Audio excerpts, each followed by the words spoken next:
Hey, what's up, everybody? Saturday morning. Oh man, we're going at it again. Here we go. I got up a little bit late today. My clock, for some reason, was set an hour back, so I didn't even realize it. I thought I was up at 8, and apparently I was up at 9. Last night, I stayed up until about 12:30 again, just reading, some materials, a couple of the books that I got.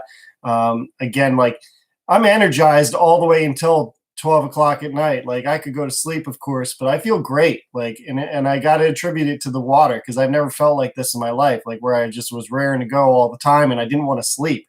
It's so weird. But, I got up this morning, got my coffee in me. Not that I need it, I just enjoy it.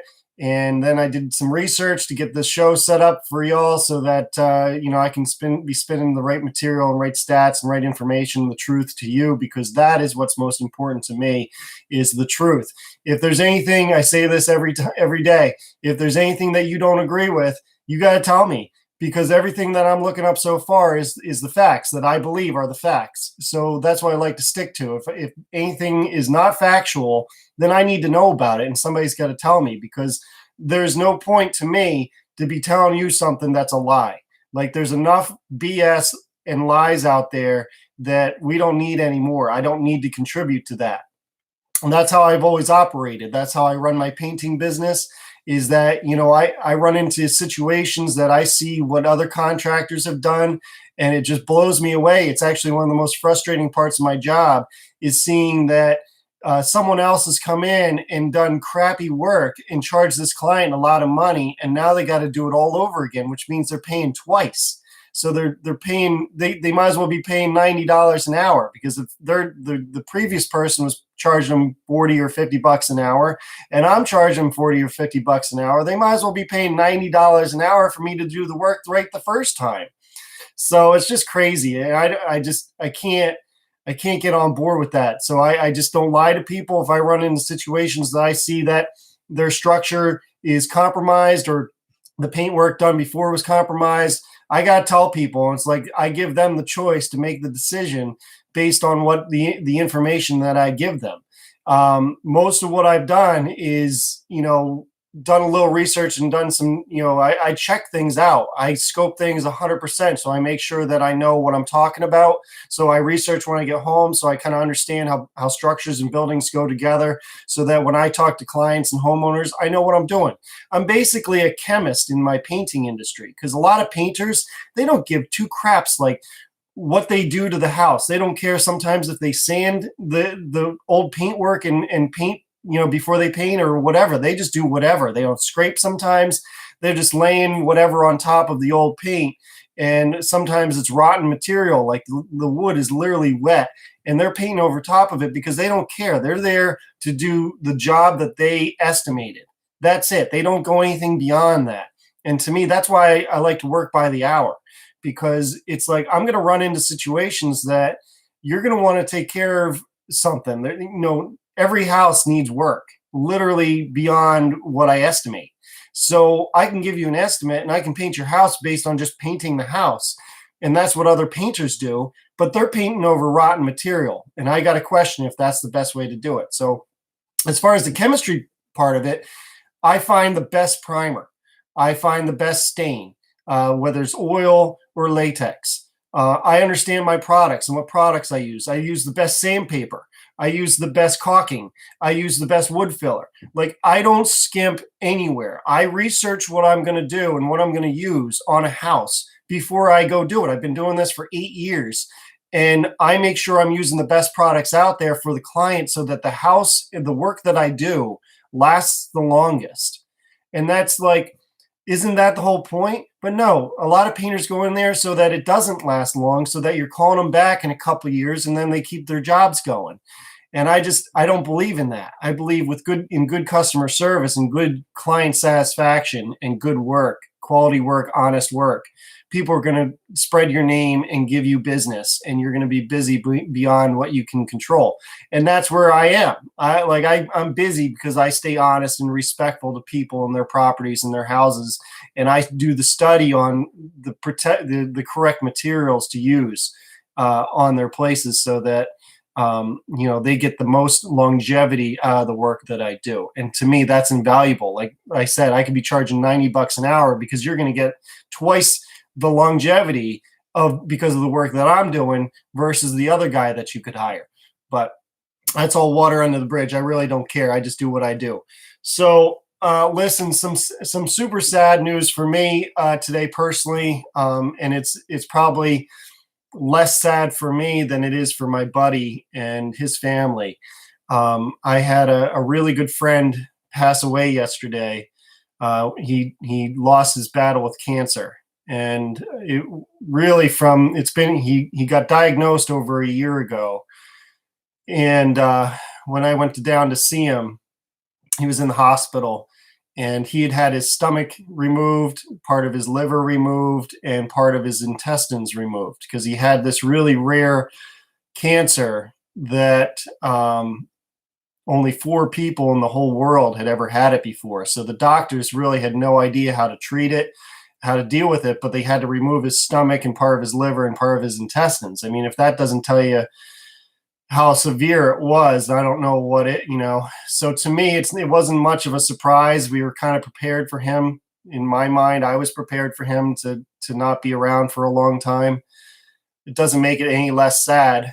It makes it really hard to just kind of watch somebody that's your age. He was only 2 years older than I am.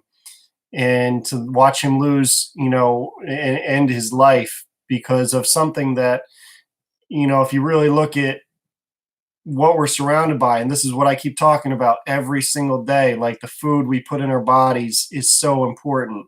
The water that we're putting in our body is so important. Like it breaks my heart that I don't get to see this guy anymore, and it's because of the food that's out there that he was putting in his body. And I don't necessarily blame him.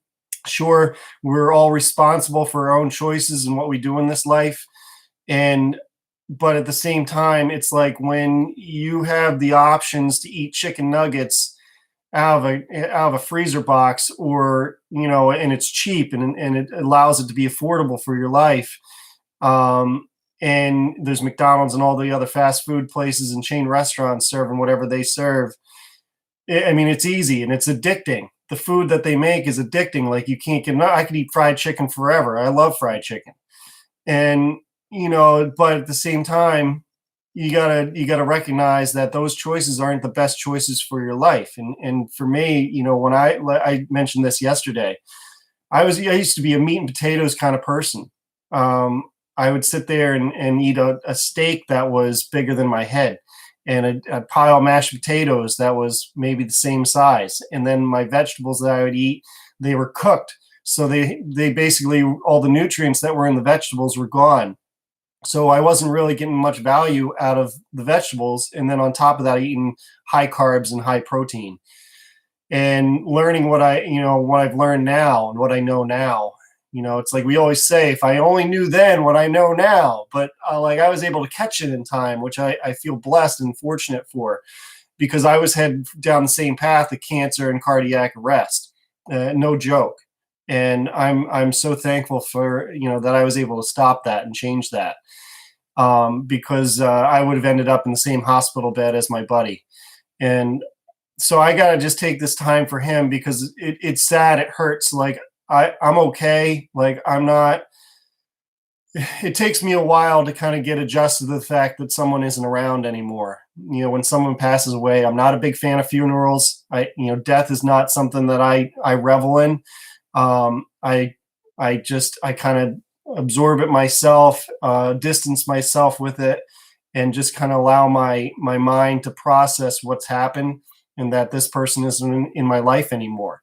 And I mostly feel sorry for the family, for my buddy, my buddy's brother. He and I are the same age, and I feel horrible for him and his parents. I can't imagine watching my son.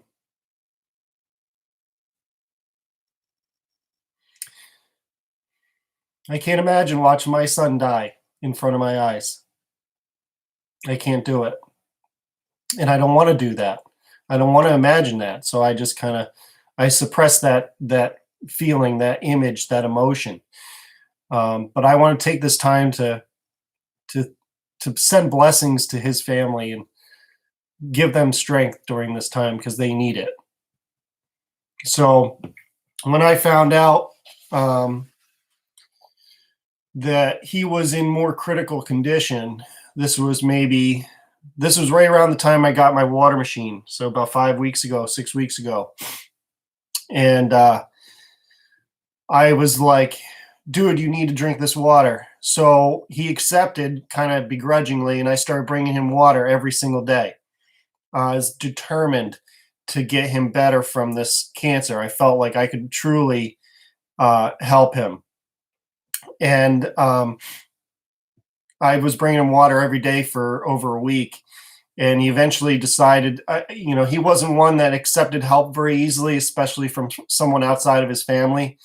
And he eventually just told me, he felt guilty for it. I think, he never said that, but he just told me forget it, and he was going to start doing chemo. And I don't push anything on anybody. I do my best to try to, help everybody that I can, but it's always up to the person, each individual, to decide for themselves what's best for themselves. And as sad as it made me feel, I respected his decision, and he went and did what he thought was best for himself.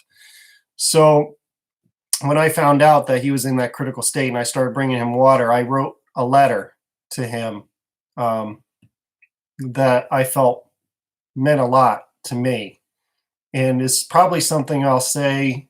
I don't know if I'll get to say it at his funeral because of what's going on with this C-19. So maybe this is the best chance to say it.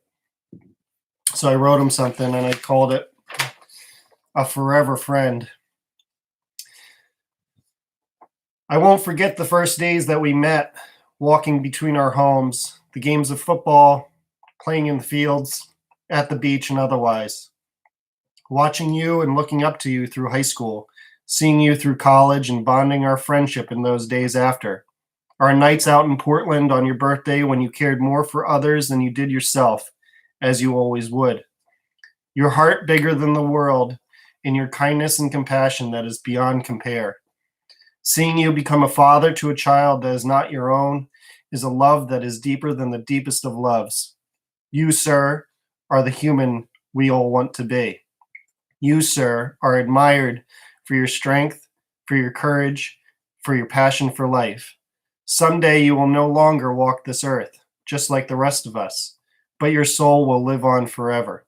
Your body only a temporary fixture amongst us mortals, but your spirit living on in immortality.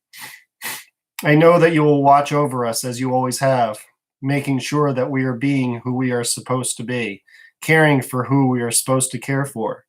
You are an emblem of peace, and someday your spirit will come back, stronger than ever. You, sir, are a forever friend, whom I have lived, loved, and cherished to have known.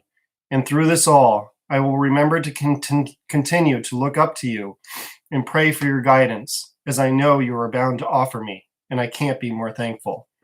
May you rest in peace. May you rest peacefully, my friend, and fill our hearts forever.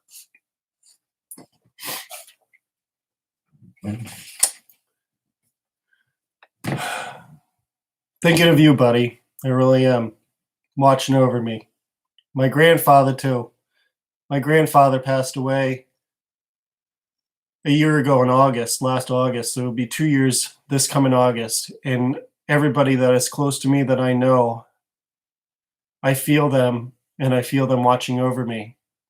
And I know you will help me and help us and guide us. So this is part of the sadness of this beginning. I can't help it. It's a hard thing to accept when someone passes away, when they're no longer in your life, that you'll no longer see them anymore. But that's death, and that's reality. A lot of us are experiencing this pain right now with this virus that's going around. A lot of us experience this every day because death happens every day. It's not just this virus, it's all kinds of things, which is why it's so important to take care of ourselves and to take care of our family and to take care of our friends. eat healthy, and drink healthy. And that's what I'm trying to do for you guys. I'm doing the same thing for me as I would for anybody. And that's what we need. We need that because I care about that. That's important to me because life is important. Life is precious. It is special. We are blessed to walk this earth, to have an impact on this world. We are here for only a blip on the timeline of humanity. Thousands of years, tens of thousands of years we've walked this earth, and I am only here for 100 years or so. That's nothing in the span of time.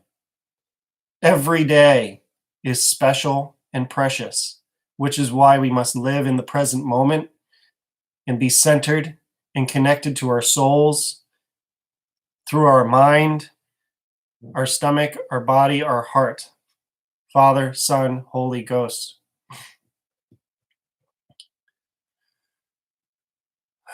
So important. And anybody who's paying attention, who's listening, who believes in the sanctity of life needs to hear this message, because this is how we heal ourselves, and this is how we take care of ourselves, and this is how we take care of others, to ensure that we're all living our best life, literally, not just some Facebook post that says, living my best life. Are you? Are you really every single day? Are you living your best life? Do you wake up every morning and are you thankful? And when you go to sleep, are you thankful for what you have?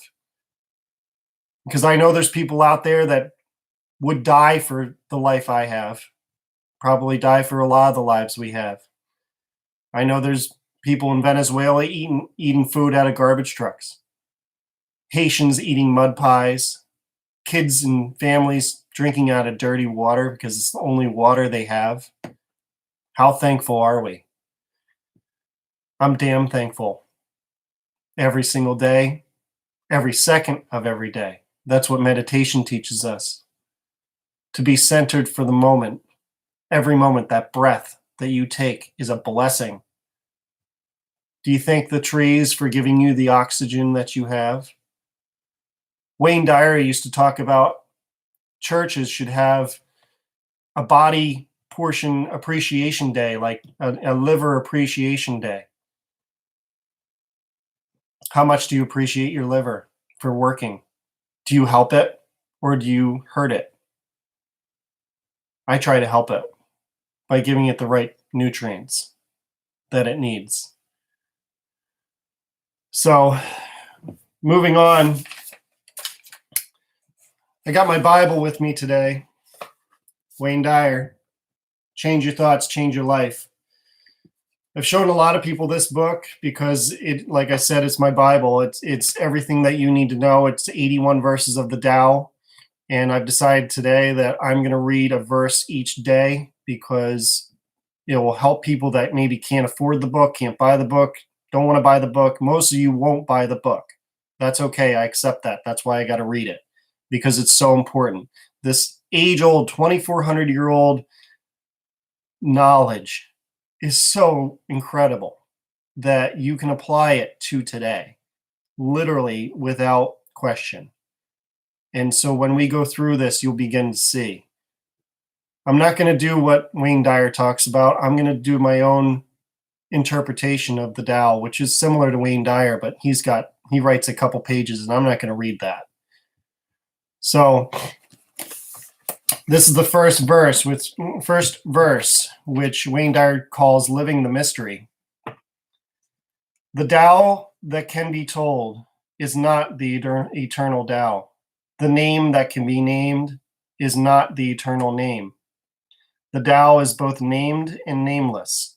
As nameless, it is the origin of all things. As named, it is the mother of 10,000 things. Ever desireless, one can see the mystery. Ever desiring, one sees only the manifestations. And the mystery itself is in the doorway to all understanding. That is the why.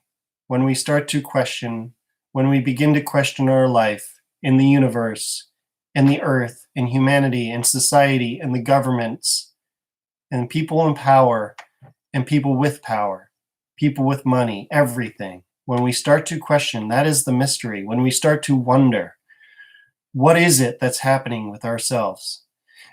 It brings up a good, interesting point, actually. There's a lot of talk and hysteria about chemtrailing. People made fun of me and a few of my friends for believing in chemtrails. I don't know if you look at the sky every day. I do. I look at the sun, I look at the sky, I look at the clouds. I observe it all. I look at the formations and decide what is real and what is not real. And it all seems so odd and so weird that we would see planes flying up in the sky that were leaving clouds behind them. And then hours later, there was a cloudy film in the sky and ribbed-shaped clouds that were similar to the rib-shaped clouds of the plane that the plane was leaving behind it, that had spread. Almost like a blanket. What would it be blanketing? Would it be the sun? What is essential to life? Without the sun, we cannot live. Over the last 7 days or so, since the outbreak of this coronavirus, planes have all but stopped. I don't see planes flying over my house anymore, when I would see 15 to 20 every day. Everywhere I would drive, I would see planes flying and leaving clouds of dust in their wake. And on a clear blue sky day, it would eventually turn cloudy in the clouds that I just described. For the last 7 days, there have been no planes. And for the last 7 days, cloud formations have returned to the days of when I was a teenager. And the sky is as blue as I remember it when I was a teenager. I used to lay out in my parents' backyard and just stare at the sky and stare at the clouds and look at cloud formations and see how blue the sky was and how many days there were that the sky was so blue. I'd play golf and just revel in how blue the sky was. We don't have those days anymore. We didn't until the last 7 days. I kid you not, because I look at the sky every single day. It's essential, that sun. I love the sun. And to see blue skies again is unbelievable. Now, you don't have to believe in chemtrails. I really don't care. I believe it, and I'm looking at it firsthand because the sky's as clear as it's ever been. I love it, and we're back to normal. This is the Great Awakening. Everybody's waking up. Haven't done the morning prayer yet. I had to go through that kind of little spiel thing first with my friend passing and, a little bit of Wayne Dyer and Taoism. And believe me, I haven't forgotten. I have it all written down. We're 23 minutes into this episode, and I'm going to try to keep this to 40 minutes. We'll see. I got a little bit more to go over with you. Let's do a little prayer to get us into the right mindset and get our day started. It's Saturday. It's the weekend. I hope you guys are all having a great day so far, and bless your family as we go through this. So let's do it. And again, close your eyes. Think of all the things that you're thankful and grateful for. Think of all your family that's still around, that's still here, that you can talk to, that you can see. And feel how blessed you are to have the life that you have, the air that you get to breathe, and the food that you get to eat. Thank you, Lord, for all the things that we have. Thank you for the life I get to live every single day. Thank you for my children, my wonderful, beautiful children. Can't wait to see them later today. Send blessings to the Learned family for what they're going through right now, and please send them strength. And to all the families that are struggling right now, we need to send them strength too. For those that are experiencing losing friends and family members to the virus or otherwise, to other diseases, to other things, to life itself, losing the battle with life, maybe we send those people blessings and strength to get through these difficult times and help us get onto the other side. In your name, amen. God bless my family. God bless your family. Let's do this. Okay. Yeah, I know. I got to change the tone. I got to change the attitude, because otherwise I'm going to sit here and just cry all day. And I don't cry very often. So I'm just going to keep moving forward. CDC numbers today: 1,708 deaths to 104,429 confirmed cases for a 1.6% death rate. That's a 1%, or I'm sorry, 0.1% increase from the last 2 days. The last 2 days were about 1.5%. So that's your numbers for today. I was talking to a buddy of mine, this guy Sam Tran, who I just became friends with. He's this Asian fella out in the state of Washington. He used to be a pharmaceutical scientist, and he's really interesting. He was a pharma scientist for 23 years, and he talked about how he was so passionate about his work, and he was doing his work to change lives and help with the drugs and the chemical changes in people's bodies so they could get through the diseases and their aches and pains and all that stuff. And then he had a traumatic accident where he ended up in a coma. He was riding a skateboard, ended up falling off and hitting his head and got into a coma. And he had a near-death experience, and it totally changed his mind and totally changed his life and woke him up. And interestingly enough, it was in 2014, which was right around the same time that I started waking up. Like, there was a lot of people that I've talked to that started waking up around 2014 or so, which was really fascinating to me. Like, God touching all these people and being like, dude, you need to change. It's like, yes, I do. And I accept it. Bring it on. So anyways, he was introducing me to, he believes in whole-based plant health, vegetarianism, veganism kind of lifestyle, which I've been talking to you about for the last few days. Is that if we truly want to fight off cancer, cardiovascular disease, viruses, and bacteria, we got to have our body operating at optimum health, which means what? Eating salads and less protein and less carbohydrates. It's not the Atkins diet. Like, it doesn't mean eliminate, eating carbs. It just means being smarter about it and eating smaller portions. Same thing with meat. Like, we go, like, what barbecue do you go to or not go to? That's like, okay, what are you having for your barbecue? Burgers and hot dogs. So burgers, hot dogs on a bun, right? Piece of bread, carbohydrate, with what? Maybe there's a salad. Maybe, what? Chips and soda and beer and all. I mean, you're having cardiac arrest parties. That's what it should be renamed, because that's what it is. And how many barbecues do you go to that's what's being served? Or chicken, and look at all the meat, ribs. And I'm not saying I don't like that stuff. I love that stuff. I'm a meat and potatoes kind of guy. I love barbecue chicken and ribs and filet mignon or a New York strip, dude, I'm grill master on the grill. Like, I love cooking. But I smartened up and realized, like, man, something ain't right. Like, Western foods and medicines, there's something wrong with it, right? Because if you go back ancient history to Taoism and just Chinese diets, Japanese diets, Mexican, Hispanic, Spanish diets, European diets, it's not as much meat and it's not as much carbs. It's a lot more vegetables, right? So that's, and you're talking about people that don't have the health problems that Americans have. It's, so, I had to change my perspective on food. And then I had to start doing research so I knew what I was talking about. Like, why kale is so good for you. I could go into a story about that. Like, I could tell you I could probably do a whole episode on kale. But because I switched my diet to not kale every day, but more kale in my diet, because it's a superfood. So it's just like beets. Like, beets are super good for you. I hate beets, though. I don't like kale that much either, but I found a way to make it taste good. Like, I'll eat pickled beets. Pickled beets are probably good because it's in vinegar, and vinegar is good for your metabolism.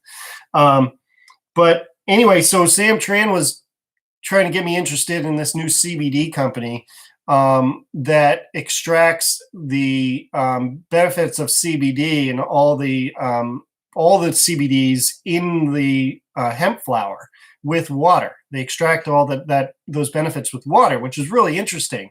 And supposedly it's highly effective, like 70% to 90% absorption rate. And that's really incredible compared to about 6% if you use CBD oil. So I'm still learning about this direction of this company. I got to do some more studying before I can tell you more about it. But it does make me think of this company, Maine Sky, which is a CBD company right here in Maine that is trying to get me to sign up as a sales agent.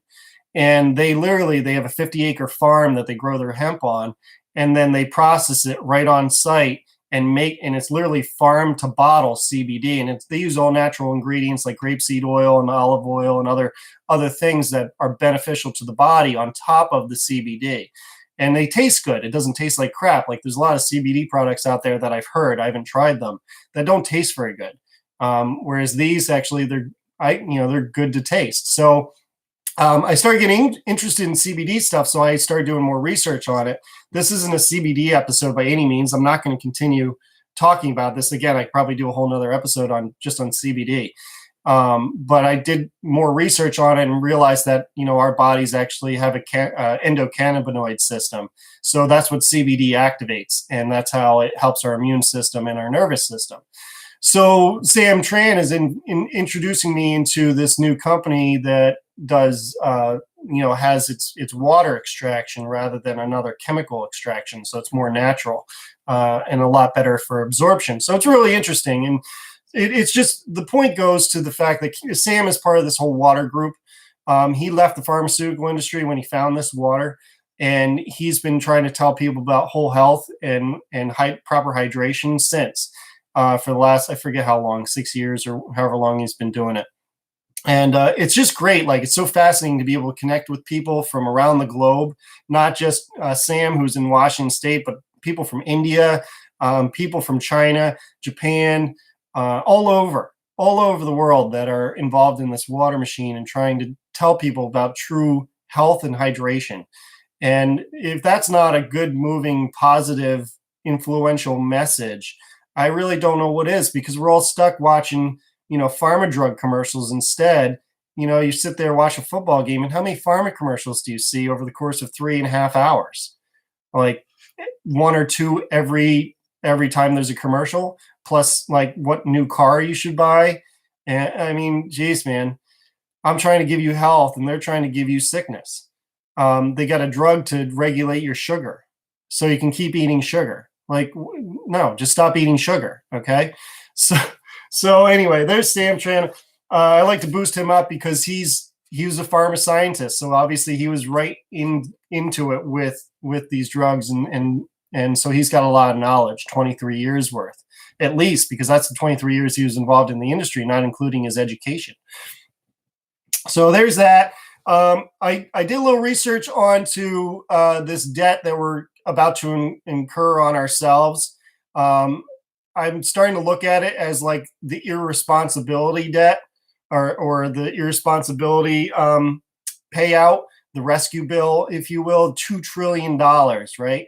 Well, the $2 trillion, what's it for? There's a lot of pork belly spending in there, which really, can we just take a knife to all that excess and cut it off and just help the people that need help, like the nurses, doctors, hospitals, drug companies getting ventilators built, made? Like, we need companies that build ventilators. I talked to my brother yesterday who's into the medical industry. Actually, he's in the chemical industry. He grew up, he went to college for chemical engineering, graduated second in his class from Drexel University. And he used to work for an oil company down in St. Croix called Hovensa. They ended up closing, but he went from there to a place in Chicago where he worked for oil company in Chicago. He's given presentations in front of people like George Bush and all these big Saudi guys and Chinese people. He's been around the globe talking to people about chemicals and all that stuff. Like, my brother's wicked smart. And so obviously I never got that gene. But anyway, he now works for a company that works with Teflon. And Teflon is used in paper mills so that it doesn't allow, like, eventually the residue to make the paper on the big paper rolls. That Teflon is used on those rolls to stop the paper from sticking. So that's what he does now. And I'm like, dude, could you guys like make ventilators? There's got to be a way for you guys to make ventilators. He's like, no, we don't do anything like that. And I was like, well, you and Dad are smart enough to like design ventilators or build ventilators or whatever. Like, you guys need to get on that, because the government is out there like handing out millions, billions of dollars, trillions of dollars for this type of thing. Like, you guys need to build friggin' ventilators. Business idea. I don't know. I don't know. But speaking of which, the government's handing out all this money for this C-19 health baloney, whatever. I've been meaning to say this for days. Like, if the government spent $1 billion or $100 million and bought every hospital one of these friggin' water machines, that would be incredible. How many water machines would that be? Right? They're like, okay, they're $4,000. So you got $1 billion. $1 billion, right, is divided by 4,000. That would be 250,000 water machines. Okay, you could 250,000 water machines to these hospitals that would help people hydrate properly with the right water, and they would have the hand sanitizer on top of it. And the only thing they would have to replace is the electrolysis solution, which they could buy salt and make it themselves, or they could buy the salt, the electrolysis solution from the company itself. Like 250,000 of these things they could buy and put in hospitals. And I'm not saying it's going to cure the disease or fix the disease or what. I don't know that, because it's never been tested on it, but it's been tested on every other virus and bacteria known to man. And it's fought it off better than bleach, ammonia, and hand sanitizer. And it's healthy for you, and you can put it in your mouth.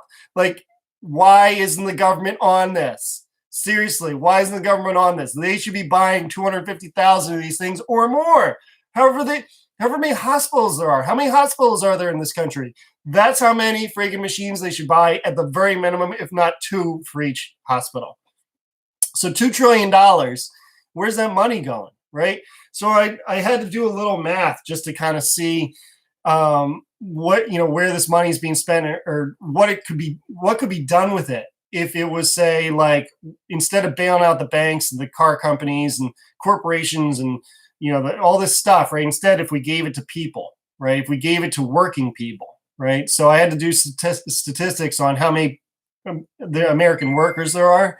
There's 130 million workers as of 2019, somewhere around 130 to 150 million workers, right? So if you take that and into the $2 trillion that we're putting into this stimulus or rescue package bill for this country, you divide 2 trillion by 130 million workers, and every worker gets $15,000, $15,384.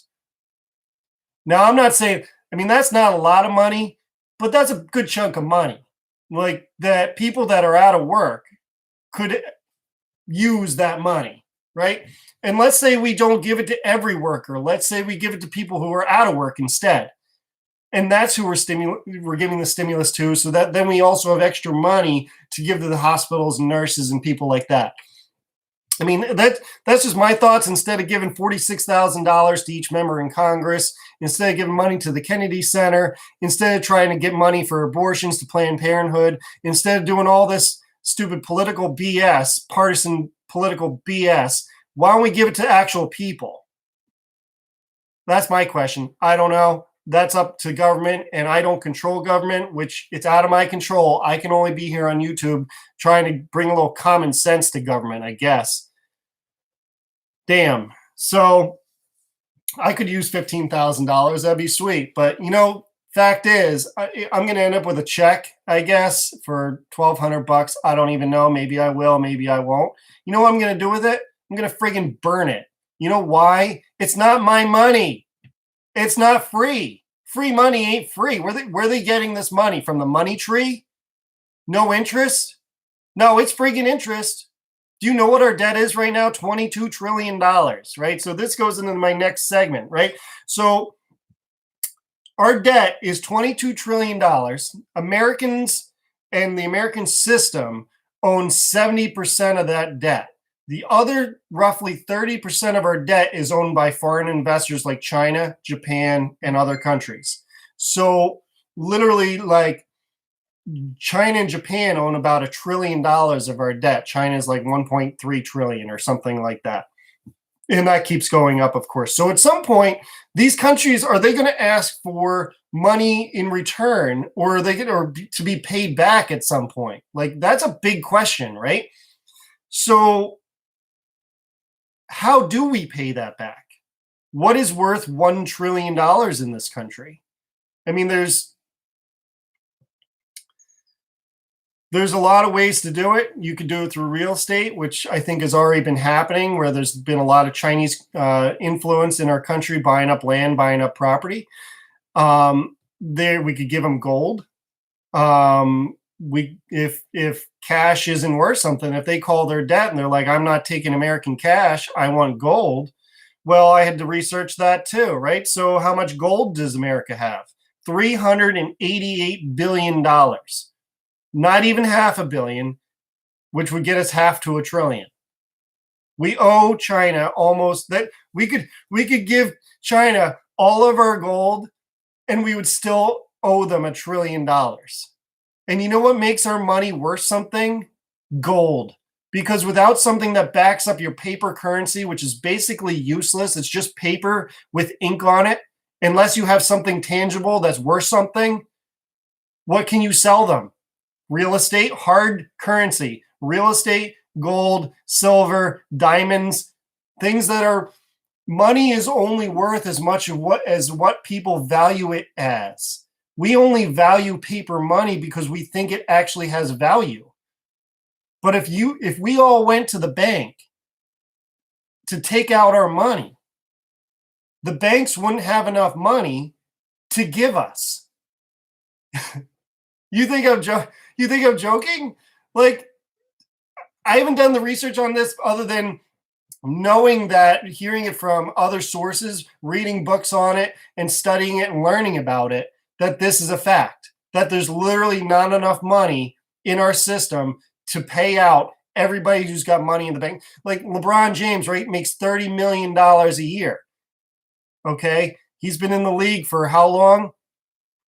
Do you think if he went to the bank and his bank account had $100 million in it, do you think the bank would be able to give him that money? No, it's a conflated number because it's all in digital form. Your money is literally in digital form unless you got cash in the house, cash in your wallet, or cash in the ground, or gold, or whatever. That paper money doesn't really exist. The government is, in fact, trying to get rid of paper money because, A, they can't track it. That drives them nuts because if they can't track it, they can't tax it. They don't like the mafia. They don't like people that have cash run businesses because they don't know how much those businesses are making. So they can't tax them. So if they go to a digital currency, credit cards, debit cards, digital money, checks, things like that, they can track that stuff. And if it's in a digital currency, and this is actually being pushed by some people like Nancy Pelosi, where they want digital currency. Well, if your money is strictly digital, the government has access to it. It's a no-brainer, right? So if they're sitting there and they decide, hey, we really need all the money from everybody's bank account and nobody has cash, it's all digital, it's just a freaking number. It's a number on a screen that you think has value. Well, what's that number backed by? Gold? Real estate? Silver? What is it backed by? It's just a number on a screen.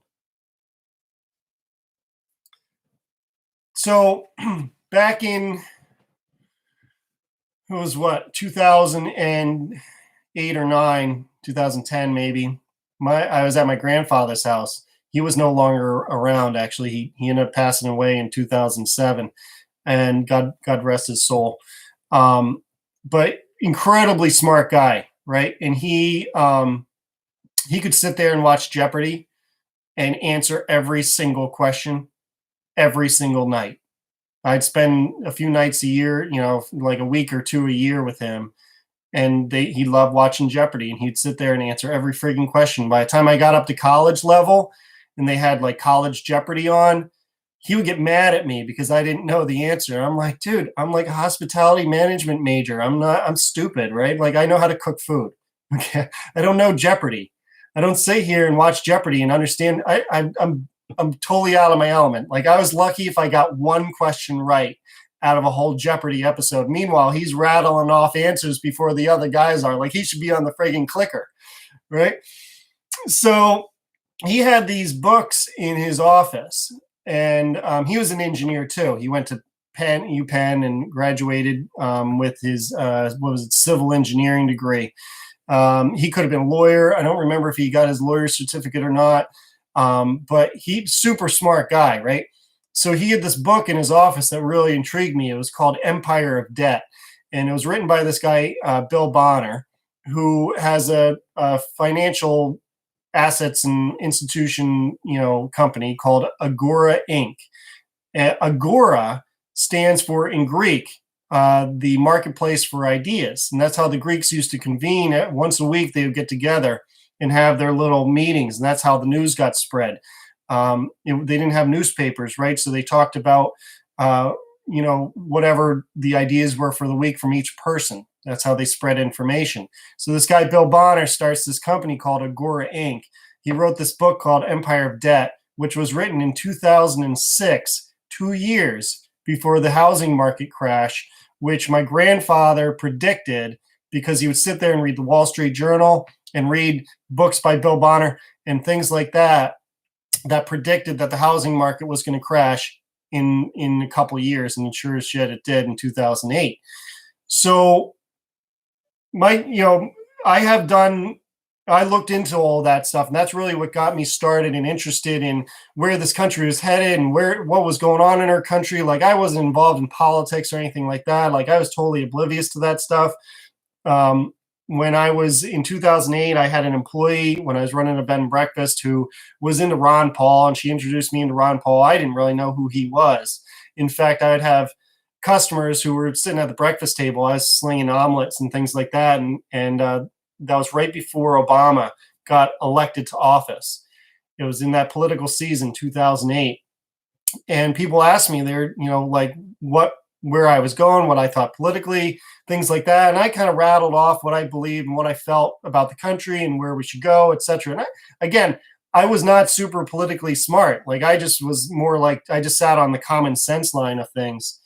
And someone said to me, "You sound like Ron Paul." And I'm like, who the heck's Ron Paul? So anyway, I had an employee at the time that offered me information on Ron Paul, which was really intriguing. And I started researching him, and that kind of led me down my political path and opened my eyes to a lot of things, a lot of what was going on with this world. Because at that time, 2008, that's when the housing market crashed. A lot of people were asking me how business was. And at that time, business was good. I didn't feel the effects of it. I guess some people did and some people didn't. But anyway, with this whole thing that's going on with the debt relief, there's a lot more to this than just relieving the pain right now. This is going to be, I keep talking about this, there's going to be a residual effect of this catastrophe, this kind of crisis. It's the same thing that happened with 9/11, right? What happened after 9/11? Everyone was afraid of terrorists and terrorism and all this stuff, right? So now in my insurance bill is a terrorism fee because of 9/11. Because of 9/11, I have to pay a terrorism fee. So not only did we bail all the banks out and bail all these people out and take care of hazard pay and all this other stuff around 9/11, but then the residual effect was a terrorism fee in my insurance bill, which is not just for me, it's for everybody else too, which means the cost of goods goes up because now we got to pay for a terrorism fee. The same thing is going to happen with this. There's already companies, there's already employees and staffers like UPS drivers who are asking for hazard pay. And guaranteed from now on in insurance, there's going to be hazard pay is going to go up. And it's not going to affect just me. It's going to affect you and every business in this country. Insurance companies to food companies because of their insurance companies, or because of employees demanding hazard and risk pay, because now they're more aware of bacteria that exist. When bacteria exists anyway, Bacteria and viruses, our bodies fight off viruses and bacteria every single day because it's everywhere. We're surrounded by it, right? Hand sanitizer kills 99% of bacteria. Well, what is it? Where is it? It's everywhere. It's on the sheetrock. It's on the door handles. It's in bathrooms. We are surrounded by viruses and bacteria. That's actually how we live, kind of. It's like, what are probiotics? It's like you're feeding your good bacteria, right? So all of a sudden, people are going to be asking for risk and hazard pay, but continue to eat foods that warrant them to need risk and hazard pay. So instead of better taking care of our bodies and eating better foods, we're going to ask for risk and hazard pay, still get sick, still be hospitalized, and get paid extra money for it too. There's going to be a residual effect to this thing, and you're going to see it not necessarily as much today as you will down the road.